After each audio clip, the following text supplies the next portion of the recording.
훈육은 정말 하면 안 되는 걸까요? 훈련사로서 제가 내린 결론은요. 안녕하세요. 애견훈련사 이준규입니다. 제가 훈련사로 일하면서 가장 많이 고민하는 주제 중 하나예요. 그리고 제 스스로 이거에 대한 해답이 내리기까지 굉장히 오래 걸렸던 이야기를 해보려고 합니다.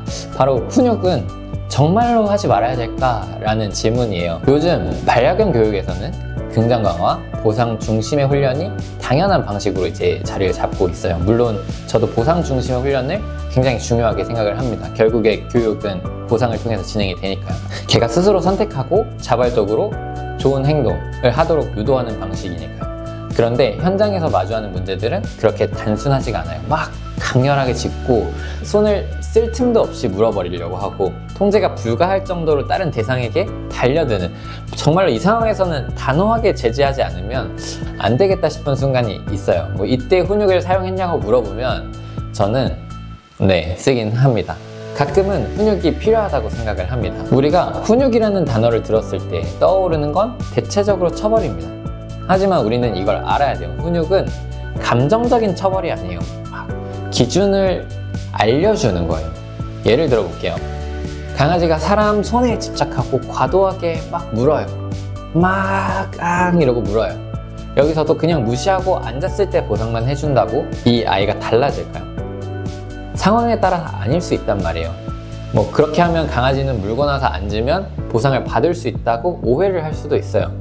그 개체의 성향, 문제의 수준, 그리고 이전 행동의 모습까지 모두 고려해서 어떤 형태의 제지와 피드백이 필요할지 판단을 해야 합니다. 훈육은 정말 조심스럽고 자칫 잘못하면 남용되기 쉽기 때문에 보호자 입장에서도 혼내는 건 효과가 좋더라 라는 경험이 남기가 쉬워요.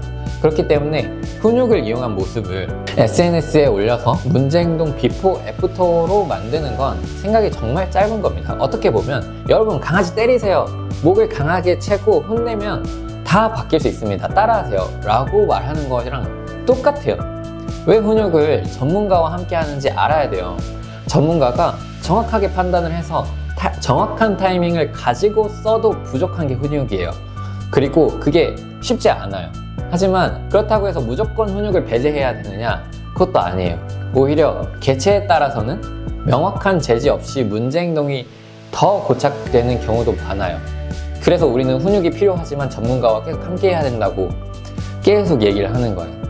우리는 훈육을 사용하면서 최소화할 수 있는 방법을 연구를 해야 하고 교육을 계획을 해야 합니다. 훈육과 보상, 제지, 그리고 격려. 훈육과 보상은 어느 한쪽으로만 해결될 수 있는 문제가 아니에요. 개마다 필요한 방식이 다르고요. 그 안에서도 우리가 원하는 방향으로 갈 수 있도록 설계하는 게 교육이에요. 가끔은 혼내야 할 타이밍이 오기도 하고요.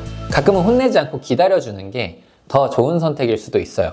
훈련사는 그런 판단을 할 수 있어야 된다고 생각을 합니다. 저는 훈육을 절대 피해야 한다고도, 반대로 적극적으로 써야 한다고도 말하지 않아요. 다만 제가 중요하게 여기는 건 왜 지금 이 상황에서 이 선택을 해야 하는가에 대한 생각이에요.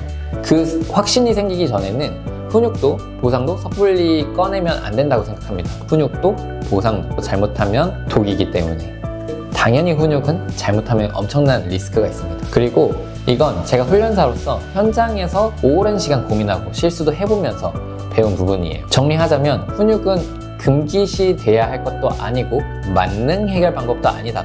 훈육은 교육의 한 방법뿐이고 중요한 건 그걸 어떻게, 왜, 언제 쓰이는지 판단할 줄 아는가입니다. 훈련사는 이 판단을 하는 사람이에요.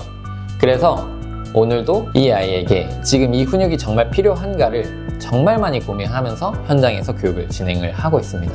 보호자님들도 훈련사들도 이 훈육 하나 때문에 굉장히 많이 고민을 하는 걸 생각하시면서 내 아이를 혼낼 때, 내 아이를 교육할 때 어떻게 하는 게 맞는 방법인가, 이거를 더 고민하고 생각하고 교육 공부해 보시면 좋을 것 같습니다. 안 되면 훈련사들을 찾아보시고요. 오늘은 여기까지 하도록 하겠습니다. 끝까지 봐주셔서 감사합니다.